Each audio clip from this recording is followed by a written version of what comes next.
Hey, what's up? Welcome to Stephen McGrath's Basscraft. So this weekend I was actually doing this kind of cool project for the local council. I was recording this video series. Can't really say too much about it yet, but it'll be out in June. But for my episode, I was working with one of my students, and I was just amazed how much she's come on the bass in just 1 year of learning.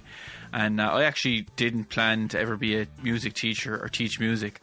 I just couldn't make a living just playing gigs back 10 years ago, so I said, I better start doing a bit of teaching. But actually, I really love it now, and especially teaching the bass is really rewarding. So I've been working on some stuff with the students, and I've been starting to come up with my own little etudes, kind of inspired by Jim Sinette's work. So this week we were working on the major scale. So I was doing some stuff. I was doing this line that I made up, and it's really good actually to get it into their head.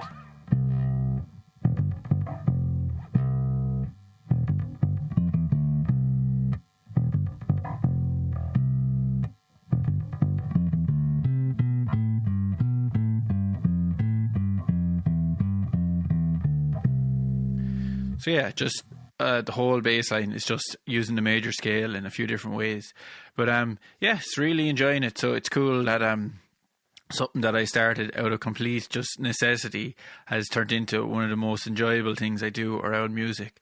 So today's guest is a young bass player from Cork called Cian Mullane, and he's best known for playing the bass in a band called God Alone, who are hotly tipped as one of the best up-and-coming metal bands in Ireland, and they have a bunch of albums out.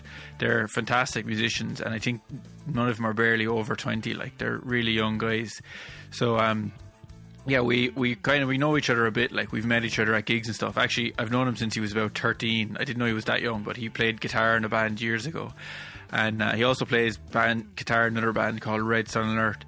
But we just chatted about loads of stuff, pedals and his band, their releases, and also he's in music college, but he describes himself as, not a super technical person. So it was really interesting to talk to someone who's in music college, who is what I'd call one of us. He's not the guy who can play all the licks, and he's not, the dude who plays all the jazz lines and stuff. He's just a fella in a band like myself, and he's loving music college and he's getting loads from it. So it's brilliant to hear that someone who's not who you'd say would be the usual person to go to music school can still get so much from it. So it's for everyone, So yeah, hope you enjoyed the episode, and as usual, it'd be great if you could subscribe, leave a review on Apple or wherever you're listening to the podcast, or on YouTube, because that really helps bump it up on the algorithm.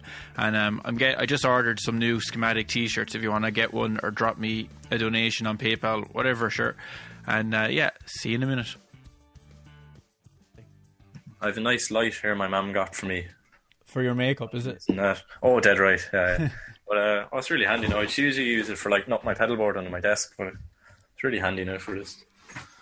I went to Aldi, got a selection box of IPAs just to try them out. Oh, class. I only got into them during lockdown. It was I always thought they tasted like dirty dishwater, but that's, yeah. They kind of still do, but I like the taste. I don't know what that says about my mentality. They look class though. I just like looking at the fucking designs in the cans, Yeah, they're nice. Aldi had their own one. What was it called? Aldi IPA. Yeah. What's the brand? The Punk. The Punk IPA. Yeah, they put up a meme on Twitter, and they did a mock-up of the can, and Aldi were like, "Oh, actually, could you just make that for us?" So they made. You could buy. It's gone now, but it was really nice actually.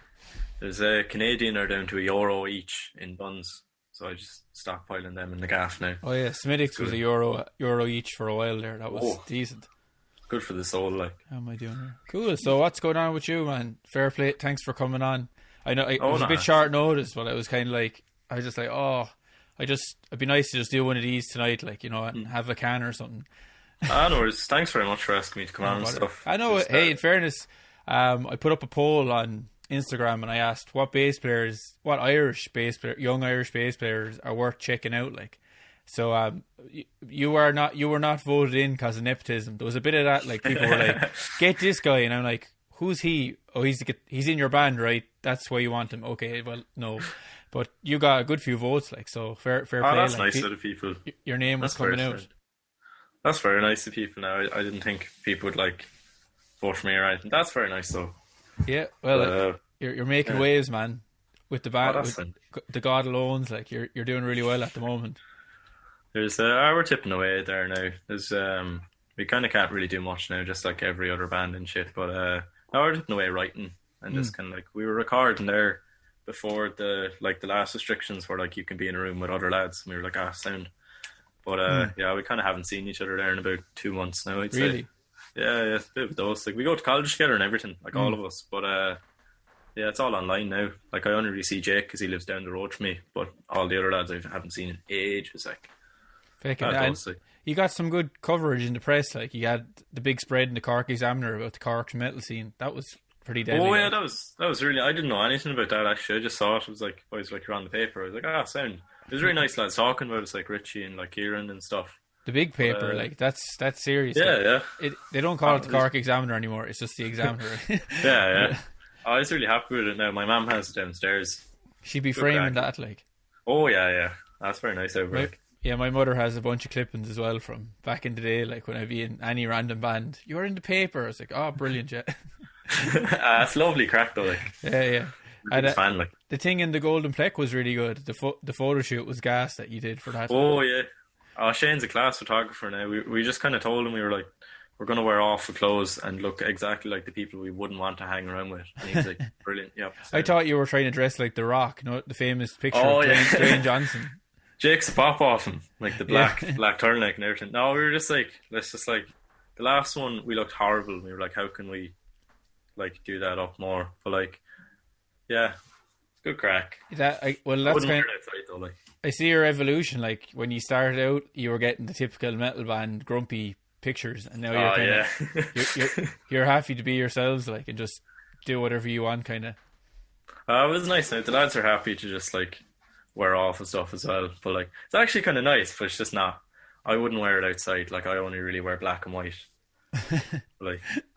Good crack, like. Don't worry, I'll be putting the pictures up on screen for anyone, just so they can see what we're talking about. But so you are a guitar player and a bass player. Like you're in a few bands, aren't you? Like you're playing Red Sun Alert on guitar and bass in God Alone at the moment. They're the two projects, is it? Yeah, they're my two main projects now. I do like to take up the vast majority of my time. Like I was playing guitar for years before I picked up bass. Like I played guitar in a band called Crowjane. I remember, yeah. And whatchamacallit, Jake and Jack from God Alone were like, do you want to make like a post-metal band? And I was like, yeah, cool. They were like, who will you ask on bass? And I was like, fuck, I might as well buy one, we'll have a laugh. And I bought... You'd never played bass before then? No, it's just only guitar. I'll show you there. I bought this little fella. Oh, yeah. Can you hear me? Oh, there we go, sorry. I remember gigging with you back years ago when you were in that blues band. I'd say you must have been about 14, were you? Oh yeah, I was 13 when we started, and I think then when we started doing most of the gigs I would have been about 15, and then we kept going till I was about 18, and that's kind of when God Alone started doing I remember like more gigs and stuff. We were in the Pine Lodge and we were just like, geez, your man is serious on the guitar, like. Oh, that was good crack. No, the tunes were savage, like, but I really liked what we were doing anyway, but whatchamacallit, then when God Alone formed, I bought this fella here. It's a little Squire Bronco bass. It's like a Mustang. They're really good. They're savage, yeah. I like broke off the pickguard and I threw it off a stage when I was like younger and really stupid. Bopping around.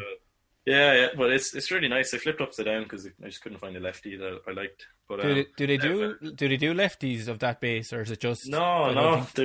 There's they barely do any like offset like lefties at all. You're the first left-handed bass player I've had on, like, so is it hard to get a left-handed bass, like the one you want, like? The cheaper ones, yeah. Like when I was kind of starting off, I was like, I'll just buy a Squire, like, because they're really good. I really like the Squire jazz basses, and I just like couldn't afford it.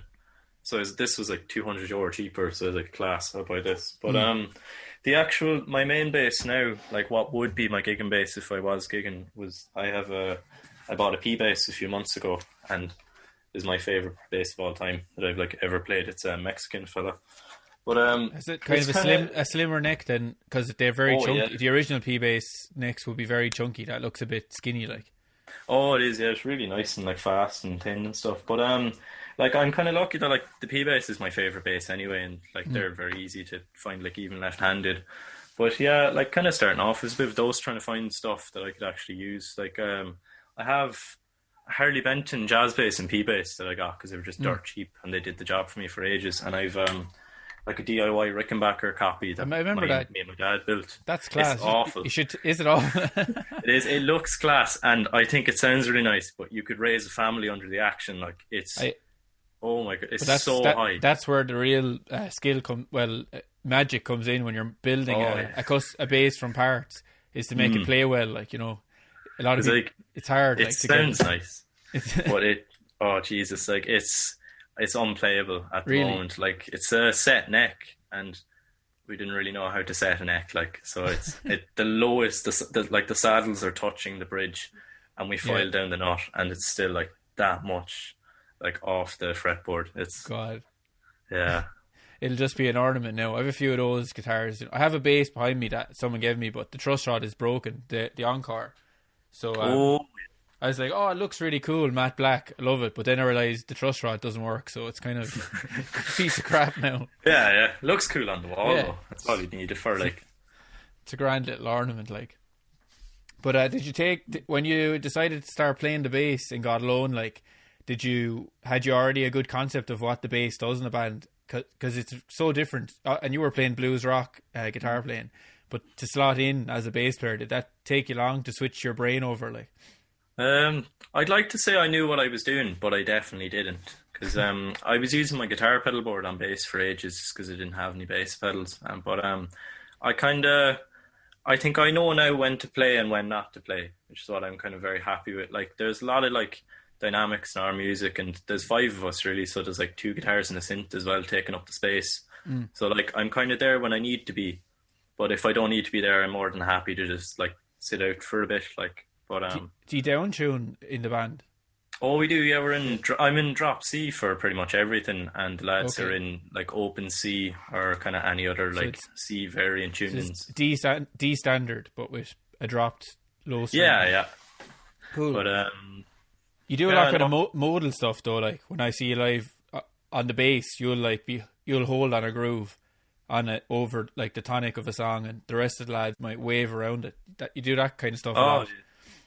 I just kind of try and like be the foundation almost to the band, because like the guitars and the synths are doing like mostly mad stuff. Like Jake does a lot of tapping, and there's loads of like counterpoint melodies and stuff like between the guitars and the synth.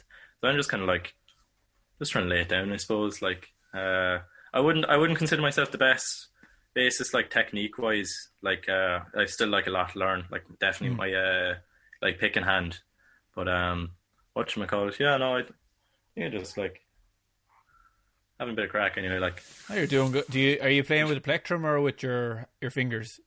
Kind of half and half now, I'd say. There's a lot of our songs, like there might be like a mad heavy bit, and then there's just like a chill out part for about 5 minutes, and like I just kind of go with whatever needs it really. But I'm not doing anything kind of insanely technical anyway, so I like, but I will eventually build up the speed and like strength of my like pick and hand eventually. Well, sure. You have to play like that something that'll suit the song anyway. Like so. Oh yeah. But you gave me on like a list of your influences, and you didn't pick out any like fancy jazzy players or anything. So you're into kind of groovy bass players. Did you start listening to a lot of bass players like when you picked up the bass, trying to get inspiration? I suppose. I suppose like my kind of favorite bass players would be more lads I look up to more like tone wise than anything really. Like I love all the bands like lads I picked now, like Matt Hedigan from No Spill Blood and Hands Up Wants to Die and Shifting. He'd be like my favourite bassist of all time because like immaculate tone, like knows when to play, when not to play, holds a groove that like is the song really, and he's just really sound as well. But yeah, no, like I wouldn't really know much about like bass players now, like kind of James Jamerson, like Jacko and stuff. Just because like it's not really the kind of music that I'd like have grown up listening to. Like I definitely appreciate it, like but like the bassist I like love now, like Tim Comerford, like Rage Against the Machine, because like class tone. Yeah, he like, does have a class tone. That. But the metal tone is different though, because I think I have a decent rock tone, but I dipped for Zora once, and the sound engineer came up to me after sound check. He's like, That's a terrible tone, because I was chewing down, but I set the EQ like I always do. He's like, "You're not going to be heard tonight." So I was like, "Sure, you just do it for me." So like, and he just he dialed in this completely alien sound to me, like, but it fitted for a metal band because it was in the right frequencies. So it is a different tone you have to go for when you've got the drop tuning and extra guitars and stuff. I'm using like a TC head now, like one of the little small fellas. And it's kind of limited enough EQ, but like, whatchamacallit, the lads usually have fairly like, I wouldn't say we've like exactly kind of metal tone. Like, I'm not mad into the kind of like sterile kind of like no low endy kind of sound. It doesn't really do it for me. But like, there's a lot of post metal bands that are really good at like getting around that and like having the low end there without being kind of too. I don't want to say artificial, because I love like modern metal as well. Like tech metal stuff's class. Like. But it just wouldn't be the kind of stuff that we'd be kind of going for. But I'd kind of just go kind of middle of the road with it. Like, definitely like a lot of mids, a lot of high mids and a lot of treble and stuff. But that's kind of... I don't think I'd be very good at being in like a gent band or anything. No. But like, the stuff we'd be doing now, I think P-Bass like just does the job for me, really. Like, yeah, you've go through a lot of gear though, because every time I meet you, you've some new random amp. And are you are you after getting to your point where you're happy enough with the sound now, like after all the experimenting? I'd be about 80% there, I'd say. I've gotten obsessed with aluminium necks on guitars and basses over the last year. Oh yeah, I played one of them at Christmas. I was at Owen O'Neill's house, and he had a 8-string aluminium Kramer. Oh, they're unreal. Weird joke. Lads in Shifton have like 2 Kramers. They have a 6-string and a bass. And I love the sound of them. Like, they're just so like clear and bright, and like the articulation out of them. I've never played them now because like lefty ones don't exist. But I eventually will get one made, and I don't know what I put it on the P-Bass now, but I might get another bass and put it on it. But I'd say I'm about 80% there. I've started using like a guitar amp as well.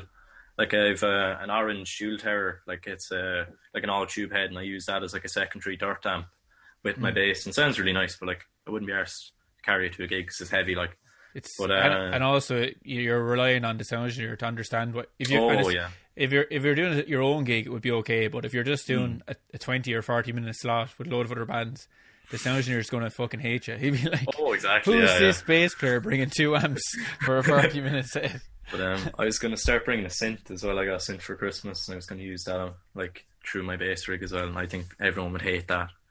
But, that's a good idea though. But you already have a synth player in God Alone, so he might be thinking stepped on his toes. But whatchamacallit, that's kind of my setup really. I change my pedalboard every 5 minutes. I only got I was building pedalboards with my dad for ages, and I just bought my first kind of ready-made one there the other day, so I have that next to me. What did you get? I had a Harley Benton Spaceship 40, I think it's called, or something. It's the same size as the Pedal Train Classic Junior, I think. But it's like lovely and cheap. Has a bag has a pouch. Job done. Is it kind of a rip-off of the Gator tote bag one? That's what I have. Gator. Yeah. It's class though, because you can adjust the feet in it to be like higher or lower and stuff. It's very, very cool. Yeah, you have a lot of pedals though. But you use a good few guitar pedals on your bass. Just looking through looking through your list of pedals. Is that just because you have them because you play guitar? There's some of them I just had like lying around. Like the treble booster, I suppose, to be the kind of like almost like what's the word, characteristic part of the stuff I do on bass, really. And that was just because my dad got it for me for Christmas, and he was like, "Oh, Rory Gallagher, use this." And I tried it on guitar, and it's a horrible guitar pedal. That's such a dad move. He's like, "Oh yeah, my son plays bass in a metal band, but I don't care. I'm going to get Rory's guitar pedal no matter what." It's an awful guitar pedal. It's like a clone of the Rangemaster he used to use, but it's not good. Like, it's so harsh. It cuts out all the low frequencies. And I was like, "Oh, cool. I'll just use this on bass." And it's really good for, you have a load of fuzz, and you just like slam that onto it, and it completely kills all low end. And if you're like the only instrument playing, it sounds really cool. And then you turn it back off, and there's like a whoosh, like a wall of low end then comes in straight away. It's really good for like dynamic parts and shit. But the other stuff, then I have a guitar, like just normal booster, and I thought that was cool. What else do I have? I use a Proco Rat. Oh yeah, I saw that. Yeah, I've never really used that on the bass before. I'd say it's pretty harsh sounding, kind of. Oh, very. Yeah, it keeps about 85% of the low end, I'd say. Like, it is a Savage guitar pedal, like, but I wouldn't use it for like everything. The Big Muff would kind of be the main. That and the Rat, like, combination be the main kind of source of my Is it tone. the Russian Big Muff? Oh no, the PI. Yeah, I have that one. I think it's class. That little switch that keeps the bass frequencies makes the world of difference. So fucking handy. I love the dry out as well. I use that for recording all the time. So handy. But your dad is very supportive of your music, because you're after saying he bought you pedals and he made basses for you and everything. Oh, he's a hero in fairness. Like, he definitely hates everything I do, like all music. But like, that's fair. But like, he probably liked your the blues band back in the day. Like, yeah. Oh, he did. He was mad at that. I think he was a bit upset when I was like, I'm in kind of 2 metal bands now. But watch him go. No, he's really sound. Like, he's built all my pedal boards now, and like he can't play guitar, but he definitely knows more about guitar than I do. Like, he's unreal at just like craftsmanship and like repairing shit that I have. He's got like an engineer's mind, like Leo Fender. Oh yeah. Build anything, like. But, that's cool. You should do another custom bass. Like, the first one didn't work out, but you could go again. Like, oh, it was weird. They shipped us 2 of them. Pitbull guitars, the Australian lads. I think they're gone now. The Rickenbackers on their site, so I presume like they probably got sued or whatever. But like, they sent me a second one that we didn't order, so I have that half built there behind me. It's black, but geez, I haven't touched that in about 6 months. Like, I do a cool finish when I'm building them. I get a torch, a kind of a flamethrower torch thing you might use for welding or whatever, and you can just burn the crap out of the bass, and it looks really good. And you just finish it with any old varnish, and it gives a creme brulee job, like. Yeah, like making creme brulee, same yoke. Yeah, that's a good. It's an easy way. Like, you can't really do it wrong. Like, the objective is to burn it. Like, so. Well, I do it when I'm taking off like nitro paint. I get like loads of cheap bases off people who don't want them anymore, and then I just burn off the nitro, and it leaves all burn marks but no paint. So that's class. So, geez, I'd like to. I've tried that now, like, because I just kind of varnished the other fella, and like, I think it looks nice, but I also got varnish all over what's called the outline, the binding. That's God, I use tongue oil. I never use varnish. It's just stuff you rub on, and it's very, you can feel the wood. It's a real light finish, and it's kind of for dummies like me who would fuck it up would fuck up varnishing something. So it's just like, rub that on once and you're done. Like.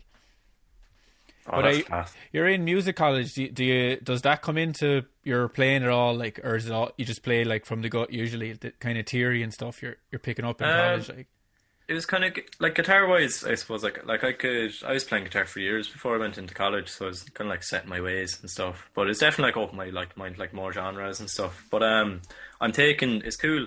You have an option to take like a secondary instrument as a module. So I'm doing that now this year. So I'm going to be doing bass. It should be good cracks to like sort out like my hands. But who are the bass tutor? It's a CAT School of Music you're in, isn't it? Yeah. It's Noel Barrett and Sean O'Neill, and they're both lovely, both like absolute legends. Noel's left-handed as well, and he's lovely. He's like insane bass player. And then Sean O'Neill is the guitarist in Naked Animals. He's class. I follow him online. Yeah, he's a brilliant bass player. Yeah. Lovely fella. I'm looking forward now to, like, I think he's going to be my teacher now for bass. So you're going to have to learn a bit of jazz, Cian. It's going to happen. Like, they're going to make you learn jazz. Like, I appreciate it. I'm just bad at it. But wait till they start kicking your ass to do walking bass lines, because when you start doing that, it's hard. It's so hard. I was going like, I'll have to use another bass because I refuse to tune this up to standard. Like, this has to stay in drop C. But like, it should be good correct now. But I've never had anyone like sit me down and go, this is how you play bass. Like, I just kind of like watched a lot of YouTube videos and like transferred what I already knew about guitar to it. But like, I should be good crack now to like learn walking bass lines and all that. Yeah, well, I learn a lot from people when you just talk about rhythms. Like, they'll explain when they get deep diving into how they think about rhythms. So that's really transferable to the bass. Like, could be a drummer or someone saying it to you. Like, so there's where the different hits would come on a line and how they mix in with the drums. So learning that stuff is invaluable for any genre of music. What made you decide to go to music college? Were you just like, were you thinking music is what I'm going to do, so it's obvious that I have to go and study music? Pretty much, yeah. I was like, there's nothing else I could sit down through for a few hours a day and kind of like not go to sleep for, really. Like, no, it's pretty much like between like music and like just Skyrim It's just like the only things I kind of do. It's just my favorite things to do. Like I spend online like Skyrim, is it? Oh, Skyrim's class, yeah. It's the online one, is it the new one where you... Oh, no, I'm playing the 2011 one, the single player one's class. Is that the one with Patrick Stewart, is one of the voices in it? Oh, that's Oblivion. That's the one, like, before it. They're class, so I haven't played as much as that, but, like, pretty much just, like, recording tunes in my house and, like, playing that is what I've just been up to over lockdown. And, like, it's what I get up to anyway, like, so I was... But, yeah, no, music college is elite. It's nice the lads are in there as well. There's 3 of the other lads in God Alone, so we just kind of, like, hang around the whole time. And everyone in Red Sun Alert is in there as well. We're on the same year, so that's class. So you get to use the practice rooms and everything, like. Oh yes, best crack ever. Like we get to use I can use the studio now because I'm in like 3rd year now, so that's class. And getting like mad use out of that. But yeah, no, class building and all that. Yeah, I'm pretty like you. All I do is play music and play Grand Theft Auto. Or no, what's it called? Red Dead Redemption online. Oh, class! My brother was obsessed with that. I can't go on from work for like last night. I said I'd go on for 10 minutes, and it was 2 a.m. I was sitting in my underpants, tying up a guy, putting him on a railroad track with some guy from Australia and another guy from Cork. Like, I have to get into that, and my brother has on PlayStation. No, it's good crack. So, that's cool though. You do kind of beat making a bit as well, do you? I've seen you do that kind of stuff, making like electronic music. Oh, I only started that there, I'd say, the other week with Jake. I just been kind of learning how to use the synth I got for Christmas. Jake Savage is doing like techno and all that. So we were like, let's just make some like noise together, like the Godalone like extended universe kind of crack. But yeah, no, it's cool because like I can't use anything I know about guitar on it. Yeah, which is nice. So you don't fall into like the similar like the patterns. Like, so yeah, exact patterns that like I've been playing for like 10 years. Yeah, I'm doing it now with the beat making as well, and I'm loving it. Like it's completely alien to me. I don't know anything about dialing in synths or anything. It's class crack. Oh, it's so cool. Just like getting a new perspective on like even where you sit in the mix. Because like I like to turn up incredibly loud, and like if you do that with a synth, it'll sound awful. So like that's class. Like, but yeah, no. Yeah, someone was telling me about this DAW. I can't remember the name of it. I'll put it in the description. Basically, it's an online DAW, but you both up to like 6, 7, 8 people can join the session, and you can all put your tracks in as if you're is that a Band Lab? No, it's not Band Lab. It's a new one where you all work together, and you can have a little window and everything, so you can drop in your guitar parts or your synth parts, and you can write songs together like on the internet. So it's close you can get to being in a room together, I suppose. Oh, that's class. That'd be handy now, but even for the lads for like practice and stuff when we can't meet and stuff. Like we were using BandLab in college for ages, and like I love it. No one else seems to like put stuff in there, but like I love using it, like, and just being like, you can do whatever you want to this. Like I know you won't, but you have the option to. Like, so I love BandLab. Like it's so cool. It's good. I'm always making drum beats to practice my bass. Like, and did you ever do the thing where you take out like a bar every now and then, or take out half a bar, or take out 4 bars? It's a way of developing your pulse, like your inner pulse. So it's like a challenge. You're playing the bass. Like I was so bad at it, but I'm getting better. I'll never perfect it. But you'd be amazed. Like you're completely lose the groove sometimes when you leave the space. It's just like, what the hell? You come in completely out of time. Oh no, I need to start practicing to a metronome more. We started for the last few practices before like lockdown. We started like doing God Alone practices to a metronome. We were like, oh, we're class. We're like. The metronome is your worst enemy if you've never used one. It's like, what is this thing? We're the best musicians ever. This is going to be class. And then you finish like an 8-bar section and you're miles off it, and you're like, that's not my fault. That's your fault. And then, you wouldn't do it live? Would you play it to the metronome live? Like, no, we were kind of going. We were going to. I think we might have to now. We were going to start like sequencing stuff off like synths with like clocks, and like we might have Jack have like a metronome, but like. We'll get through it. We got really good. We got like not really good. We got better at it over a while, but it is painful though. Would you not find it weird? Like you're kind of, you do a lot of grooves and extended musical pieces that can go on like for as long as you want. But if you were tied into the track, would you not be able to do that anymore? Would you? You wouldn't be able to be like, oh lads, let's this. There's some drunk lad up the front. He's absolutely loving this section. Let's keep it going. Would you be stuck to the track like then if you were playing along with it? I'd say it'd be nearly impossible. I'd say to put like map out like tempo charts to like stuff we already have done.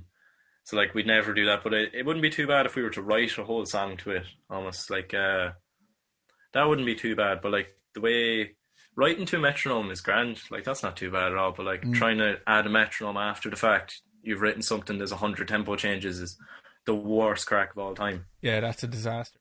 Oh, I tried to do that when we were recording the EP. I spent like about 3 hours on each track, and then after about 20 minutes in the studio, we were like, these are awful, we're not using these.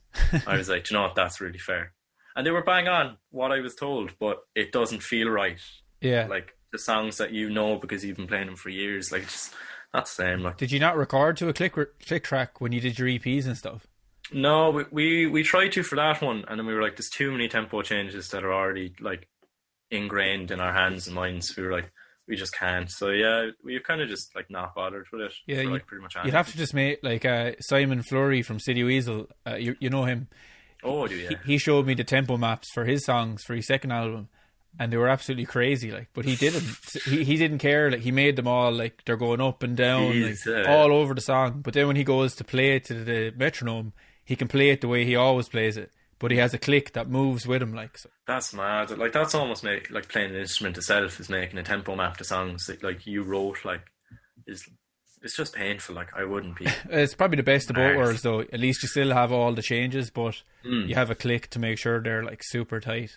But when you did the remix, you did like a remix EP, didn't you? You sent. Yeah. Was that not weird for the guys mixing them if the songs weren't tracked to like a metronome? Because you know when you're doing electronic music, usually you have everything on a grid and it makes it work better. Like, I'd say we gave them kind of like just the raw stems. So I'd say they just kind of like a lot of lads did is they got like one guitar and just like took out like a tiny little chunk of it and then like reversed it or like chopped it up and all that crack. So it wasn't too bad. Like, but it's like when Paul McCartney recorded with Kanye West.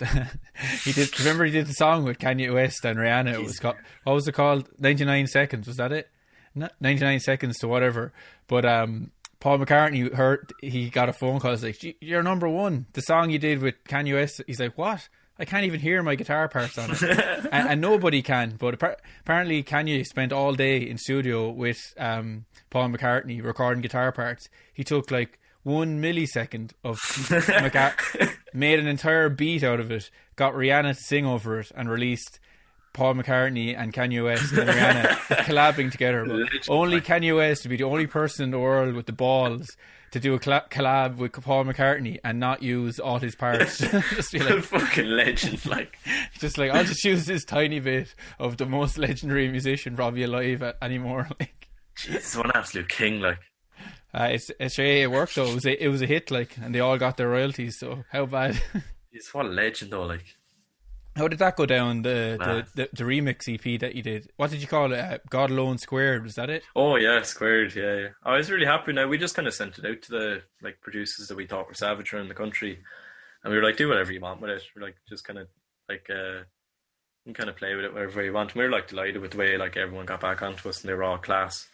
Like what's me on? Yeah, no, we were looking to do it for like ages, but we just like didn't have the stems or like didn't have the songs that we were kind of like happy with or anything. But I was delighted with it now the way it went, and like they're all class, all the producers, and like yeah, it was really cool. I was just gonna say I have a box of tapes from here, like actual tapes, like oh yeah, cassette tapes. Are class, like. I don't have a tape player or anything. Like, but, like you're all very young. Like tapes were long dead. CDs were nearly dead by the time we were teenagers.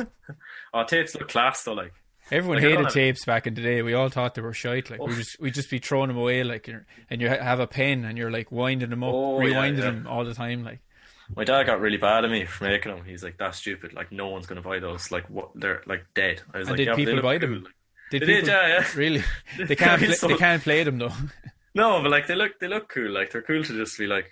I've like a whole stack of vinyl here. Like I used to play when I had speakers, but like now I just like looking at them.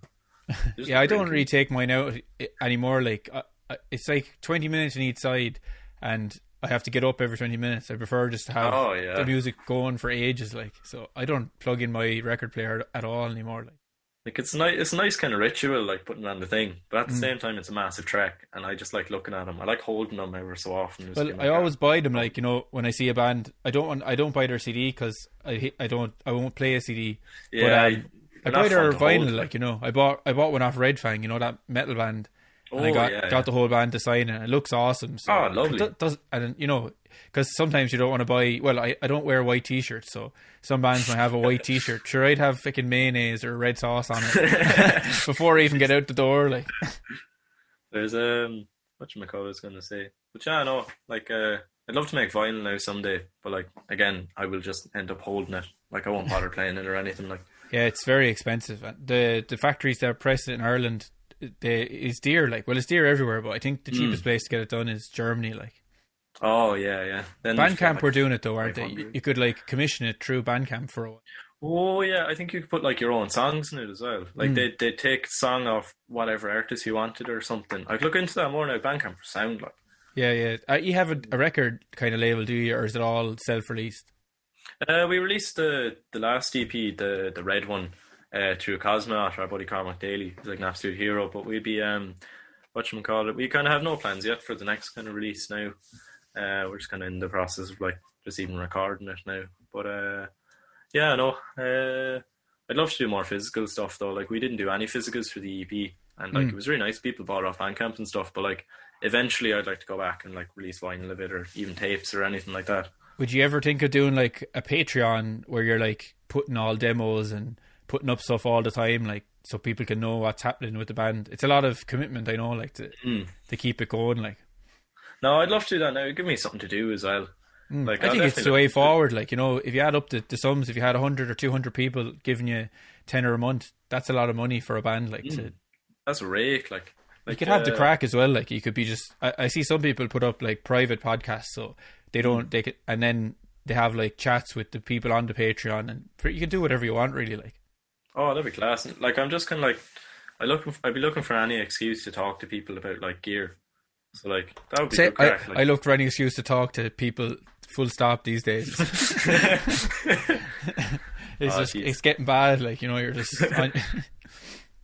I suppose that's why I'm playing the online games. It's like, oh, I'll chat to these. Sometimes I go up to like some random guy outside the saloon. I'd be like, hey, how are you doing? Like, and this Russian person is like, yes, what do you want? I'm like, I'm just saying hello. Like, I'm not going to shoot you. Oh, that's class. Like, whatchamacallit? I don't know. Like, what's I gonna say? You'd find yourself going a bit weird not talking to people though. You would, like even definitely. In the gaff, like I think my personality has definitely changed for the worse. Like only talking to my brother for the last like year. No offense to your brother, of course. Oh, he sounds like, but like you would get a bit weird sitting in the house all day. If I find myself talking to the dog a lot, you know, that's class. We've great conversations. Oh, that's lovely. Like there's no pets in my gaff now. I'm kind of sad, but like, Are you find it hard to be creative, like with all the being in lockdown and, you know, not meeting your band and stuff like that? It kind of comes and goes. Like I write and record a load of my own stuff that like 90% of it never gets released. But like even just for myself. But I don't know. I kind of like the thing that kind of spurs my creativity on or anything is just like buying new gear.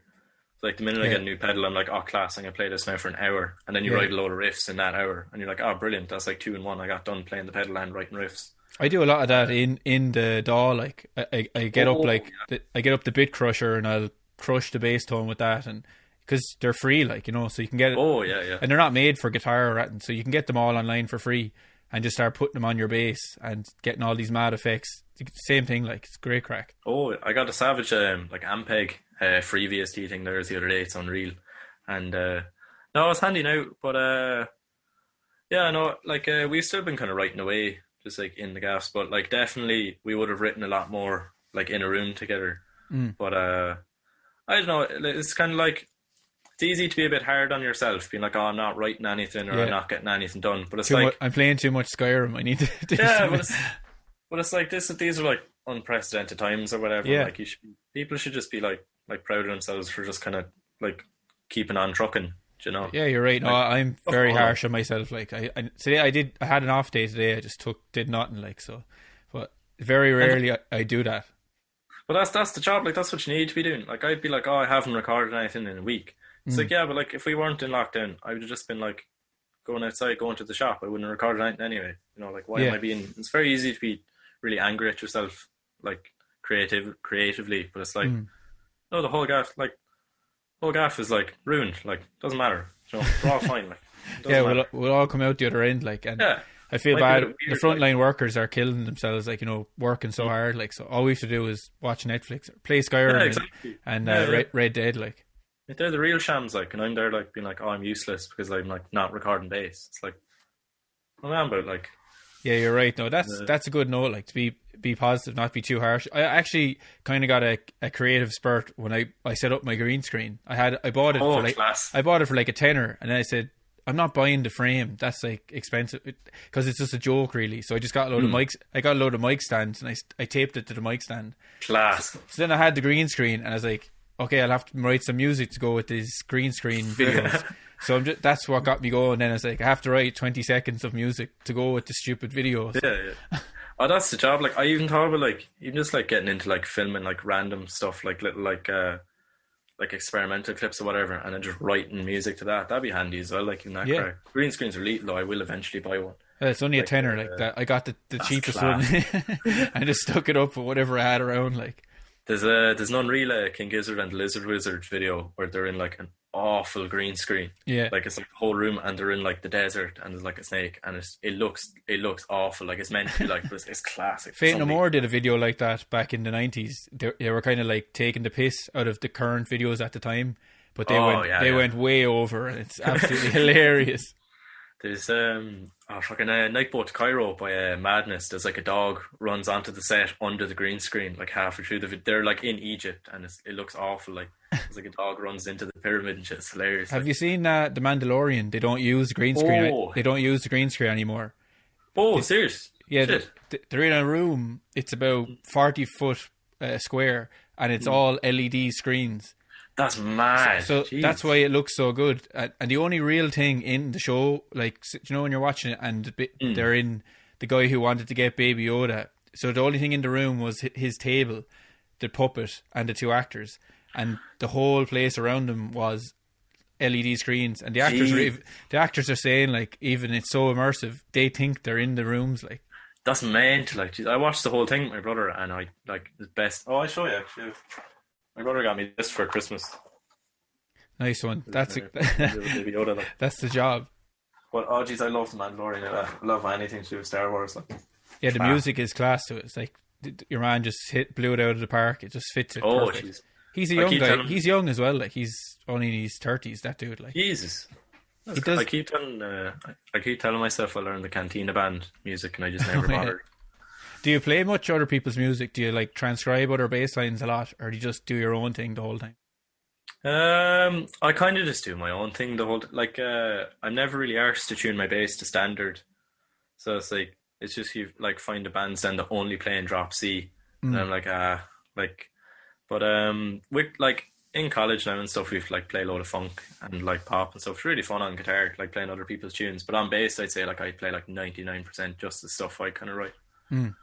Yeah, I'm terrible. I did it more in the last few years, but up to the last 4 years, I almost had played no cover tunes. It's just because I never was in a proper cover band or anything, so it's just wasn't something that I did. Like, yeah. I know it's like it's kind of comforting, but also kind of you get stuck in it, just like only playing the riffs and licks that you know, and then not bothering to look at like anyone else's. But like, I like the riffs I do anyway. So like,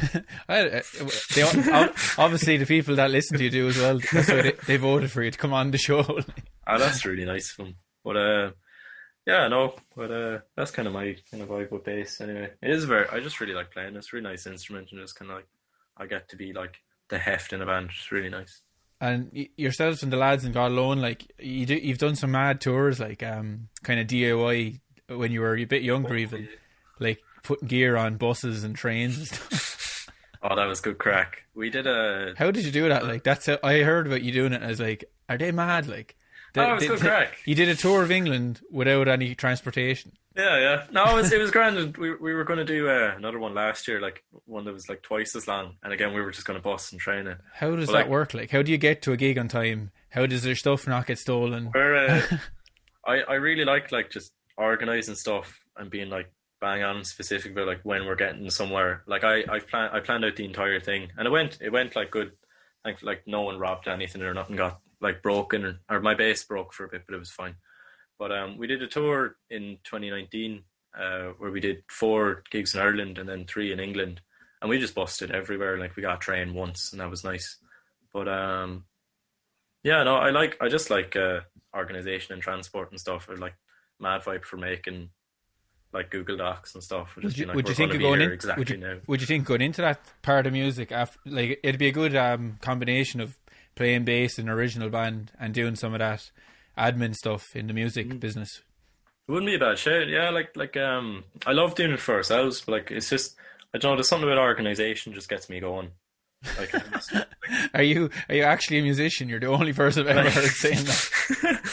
But like I love playing tunes, but like there's something about like just knowing I'm going to get this bus bang on now, and I'm going to be in this city in like an hour is like the best like crack ever. Well, there like you go. That's what you got to do, man. You should be doing some kind of management after college and playing in the band.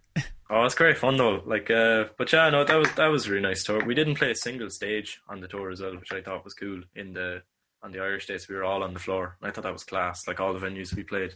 Why is that? Really you just did it for the crack, like something different. No, I didn't even cop it until I was like the last gig. I was like, we didn't play a stage.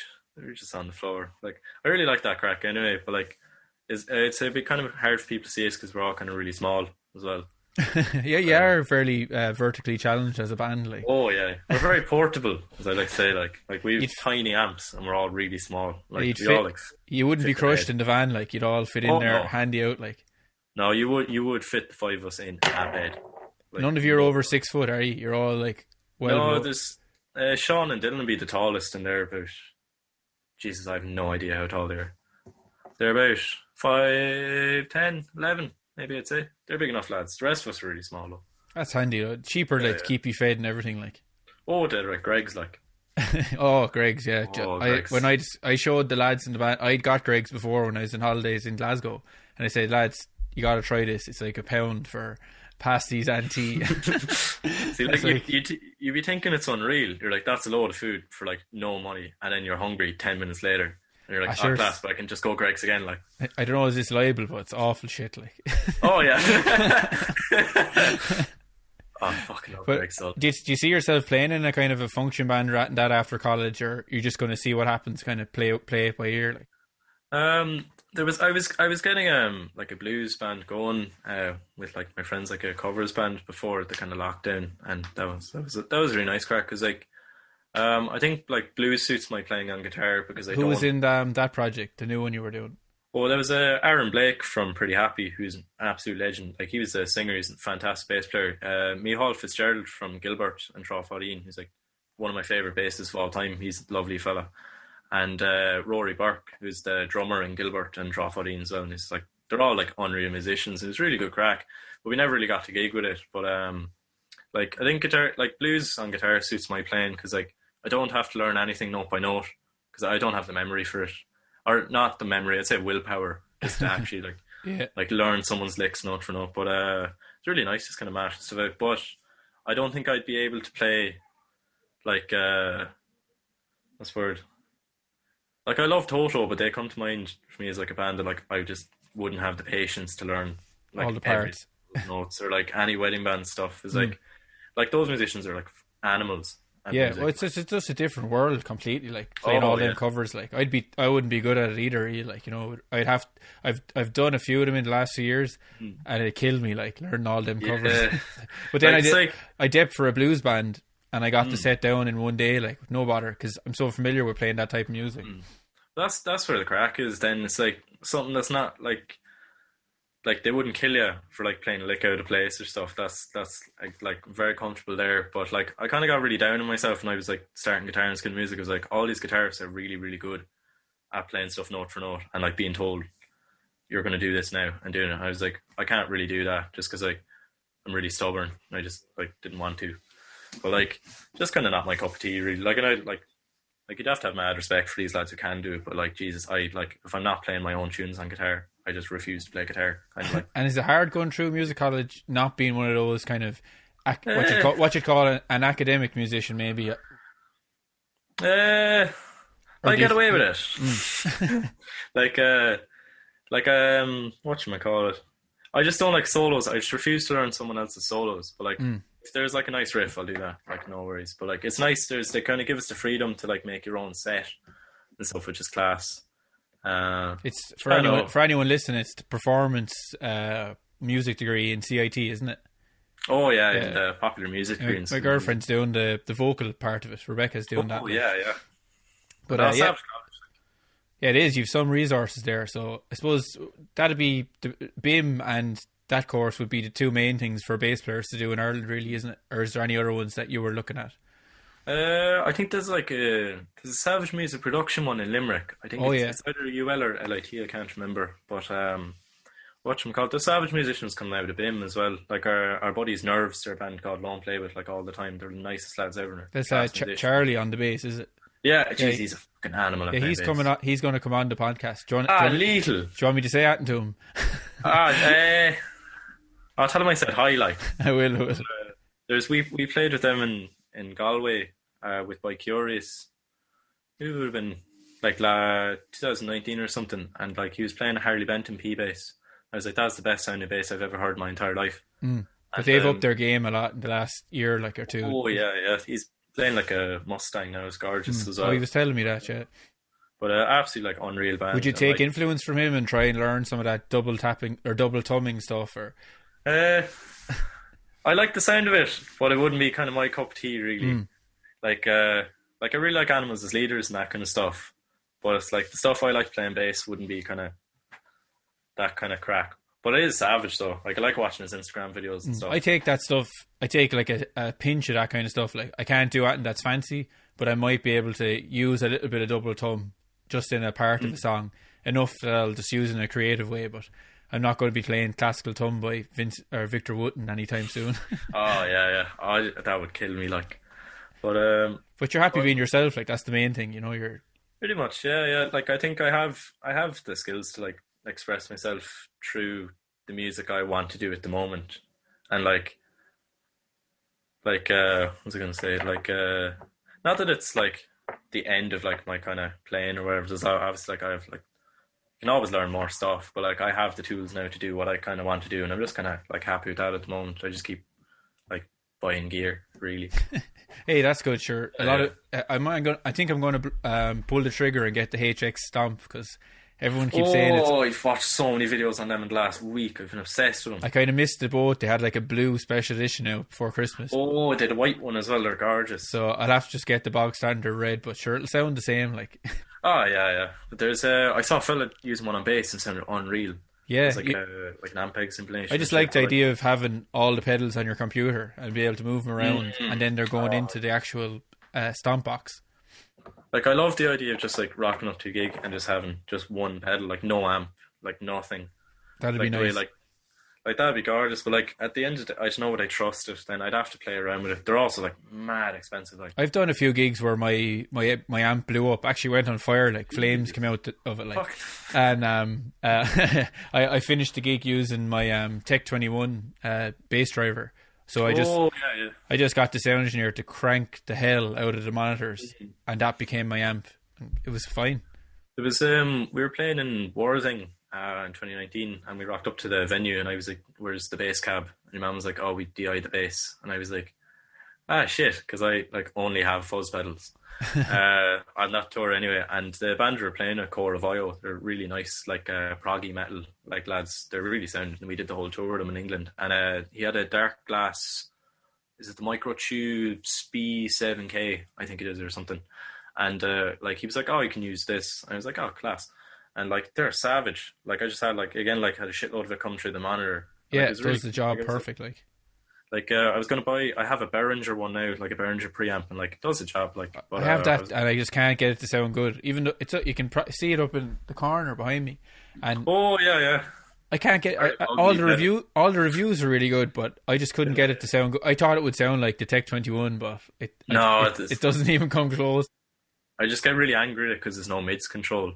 and it's really ugly. Like it's like the It's ugliest hideous, guitar isn't pedal ever made. Like I was going to rehouse it, and I was like, do I even care that much? I'm going to spend like a tenner on an enclosure. The pedal's worth like €20. Actually, my parents were just cleaning out my bedroom where at the home house, and they made me come out and get my stuff, and I had like an old Game Boy there. Do you know the original one? And I looked at it and I said, you know what? I'm going to buy like a fuzz pedal circuit on eBay. Oh, and slap it into and it. put it into like the old Game Boy. Oh, that'd be fucking lethal, like. But I was going to get one of the TC Spectre drives or even a Sans amp or something to replace, because they're unreal if my amp ever decided to like cake it. Yeah, I used to play Trace, but I just found them very unreliable, so I just play TC Electronic heads now all the time. Oh, they're savage. And they're so small and so light. So cheap as well. So cheap, like, yeah, that's because I have 5 broken Trace Elliots, and Jesus, sure, it cost me a fortune to fix them all. Yeah. Oh, fuck it, like. But so for 2021, God alone, do you think you'll get an album out, or you'll just keep writing and just see what happens? Is that the correct? I'd say we'll definitely get an album out, but kind of depends on when the gaff's gone back to normal and we can tour with it. You're going to be well down the list, young healthy lad like you getting the vaccines. Yeah, that'll be another few months away. But whatchamacallit, like if we can get back to touring and all that stuff, we'll bring out an album and just like we'll have to crack. Like there's a few festivals and like stuff we were meant to play last year that rolled over to this year that I like really, really hope we get to play. But like yeah, there's always next year, like, you know, again at the same time, like. Cool. Well, I'd love to see you post up more stuff online where you're doing your pedal sounds, just so people can check you out, see what you're doing, like. I think I might start doing more playthroughs now. They're just good crack and like good to like keep in shape on bass and guitar and stuff. Like I just like talking to people about gear. It's really nice when people comment and they're like, "What pedal is that?" I'm like, you're in the right. That's the place to be. Like, there's yeah. I'd say most of those lads don't even play the bass. Barely like put it in their hands. They just love looking at pedals and talking about gear. Like they're just beautiful. Like, and like I will send people walls of text about gear that like I'll get a thumbs up reply to, and I'll do it again. Like it's just beautiful. Like they just really like keep me going. Really. Do you go on the forums and stuff reading about gear all the time? Or? Oh yeah, geez, that's like I've been a mad one now. Like watching YouTube videos, like especially on like the HX Stomp there for the last kind of week, and like researching like bass preamps and stuff. But like there's a Pedalboards, Doom is Savage, the Facebook group. They're unreal, and there's like an Irish group thingy for them as well. And there's like my entire Reddit and like Instagram feed is just gear. So have you ever thought about building your own pedal, like getting some of those little units that you put together yourself? Like, I was going to build like a harmonic percolator with my dad because like he's savage at soldering, but like I just like never like got around to it. What's that harmonic percolator? It sounds like a coffee machine or something. It's like a weird kind of hybrid between like an overdrive and a fuzz. Steve Albini was like the main kind of guy who used them like all the time. But whatchamacallit, they're savage. They're like. It's weird. There's something to do with like the harmonic order in it that I don't know. There's some science behind it, but they're messes class. it up or something.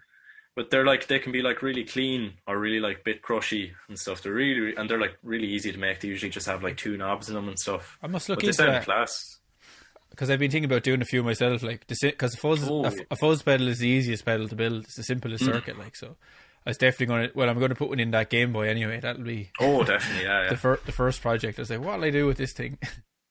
Oh, they look savage now. Them plastic enclosures, like you could like drive over for the car as well, and like wouldn't break. No, I have one custom pedal. It's the Irish colours, like, but there's something wrong with it. Pedals of Babylon. I bought it on eBay years ago. You could choose the enclosure, so I got the tricolour as the knobs, and the whole enclosure is sparkling green. That's class. It's over there. I'll get it there one sec. Oh, nice. There we go. Oh, that's class. That's gorgeous. It's it's a woolly mammoth copy. Oh, little. There's like lovely fuzz. There's something wrong with it. It keeps giving some crazy mistake sound, but when it works, it does. I did a video with it and it sounded great, but it took ages to get a take where it wasn't like popping and causing all this broken sound. Like, oh, jeez, yeah. Oh, woolly mammoths are savage fuzzes though. They're too uncontrollable though, like to be your main fuzz. They're perfect for a certain sound, but the big muff is the one you should get if you want a fuzz that you can use all the time in different songs. Yeah. I've had big muff like die on me though. Like before, this is over there. It's like just the switch just decided one day to just die, and I opened it up, and there was nothing wrong with it. But I was like, but it doesn't work, and it was like that was the extent of my like electrical knowledge, but like it's just sitting over there now gathering Really? dust. I fixed loads of pedals. It's usually the most obvious thing, like the switch usually, like, or something, or even it could be a dry solder joint. Just give it a tap with the soldering iron and it'll come back to life.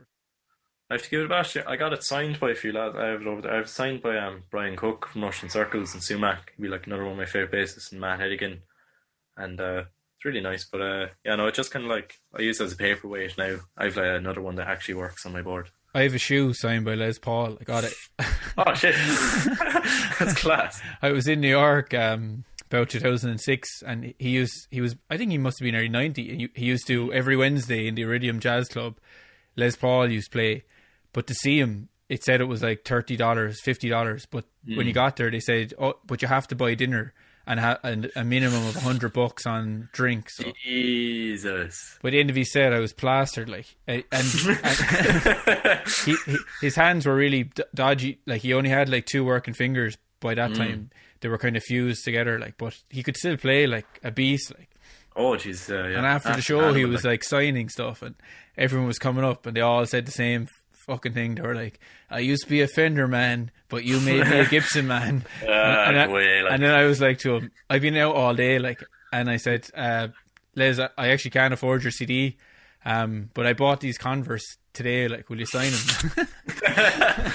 What a legend though for doing it, like. And he just signed them, so they're there somewhere, like, at home. Yeah. What a fucking king though. He was great crack. He had a great sense of humour. Like, he was a massive star. Like, him and his wife, both savage. You ever seen his wife playing guitar? Like, no. They had a TV show back, must have been the 50s, and they just be shredding all these jazz licks together and doing sketches. They're still on YouTube.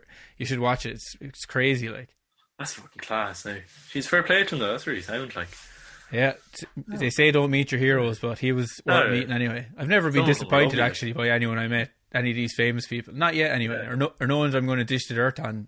Oh yeah, first, like, most musicians are sound, like, yeah, most of the good ones anyway. They're all. So like, what have you got to prove? Like, when you're yeah. when you're Les Paul or something like that, you're going to be nice to people, aren't you? Like, yeah, might as well be, like, but yeah, no, Les Paul's are gorgeous. Well, I appreciate you coming on, like, and like I said, a bunch of people voted. They said, well, it wasn't a vote thing. I don't do shit like that. I just said, who do you think I should get on, like, and your name came up a lot, like, so. And here you are. I appreciate you coming on, like. And just thanks very much for having me, and thanks for everyone who voted. And that was really nice. And where can people check you? Where do you hang out? Is it Instagram that you hang out mainly? Instagram and Facebook and like Bandcamp and all that crack. And yeah, no, I'll definitely start posting more playthroughs now and stuff. When I get yeah. And keep the God Alone 5-a-side soccer. Keep that going, like. Oh, dead right. We haven't played together in about 2 months, I'd say. But when I was going, I was unreal. Striker, is it? It was good. Oh, striker, yeah, always. It's just, a striker wouldn't really be like a bass player's role. Like, would you not be like cornerback or something? I'm really bad at defense. Like, Jake is our defender, Jake and Jack, and they're savage at it. But like, I can't defend for my life. I refuse to go behind the halfway line. Like, I'm just there for like tap-ins and like screamers and stuff. Like, I'm terrible at soccer. I played a bit when rugby was my sport. Like, I won a bunch of medals and stuff. But rugby's class. Like, I love watching them. Way too small to play it. Like, I played since I was about 7 or 8. Like, so I was doing it for years. Like, yeah. But the music ruined it. You know, it was just like you're up all night Saturday night, and then you have to go and play a match at 10 o'clock on Sunday morning. You're just not going to do it. Like, I got really bad to lads. I was like, if I wasn't hanging around with you, I would have been like unreal at ball. I could have definitely been playing for at least Cork. And they could have gone to the Premiership. yeah. I was like, what would have stopped me if I just hadn't like started playing guitar? I was like, you're holding me back. Like, well, think about this, and I often think about this. As a sports person, you're finished your career, your passion by the time you're 33 or 4. If you're lucky, like. But as a musician, there's no glass ceiling. No. Like, I saw Les Paul was 90 something when I saw him, and he was probably in the best shape of his life ever with the playing. So class. Like, as a musician, you can always get better. But if you chose to do sports over music, I'm not telling people not to play sports. Of course, play sports. But I'm just saying, as a musician, you don't hit a glass ceiling. You can just keep getting better and better forever, because your hands just keep getting the connection to your brain just reinforces more and more and more. Oh, yeah, the more you do, like.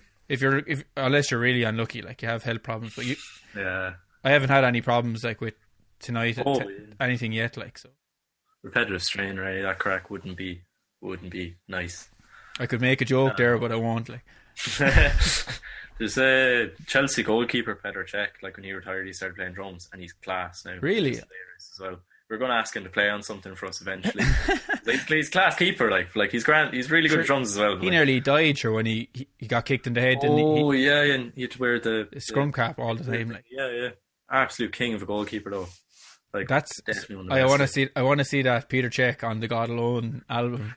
Like we definitely will. Like what would Jack think of that? The drummer, like. Like I'd say he doesn't get many like post metal bands texting him being like, no. Do you want to play drums on our stuff? Like he's probably like I'm sure he's like an advisor at Chelsea now, so he's probably busy. Yeah. But like if he's ever like not busy, like we're gonna ring him like and be like, do you want to play on this? I think he'd be sound. He's probably sound. Like oh yeah, sure. What's he got to worry about? Like yeah, like we're not gonna like. Yeah, well, just hit him up. You never know. Like he'd probably love it. Like cool, man. Sure. I'll see you in Cork. like once things open up, I'll be down there all the time, and sure I'll definitely go. I love seeing God Alone live. Like you've got great energy. Like thanks very much. But cheers. I'll definitely see you again. Thanks very much. Again, see you. Nice one.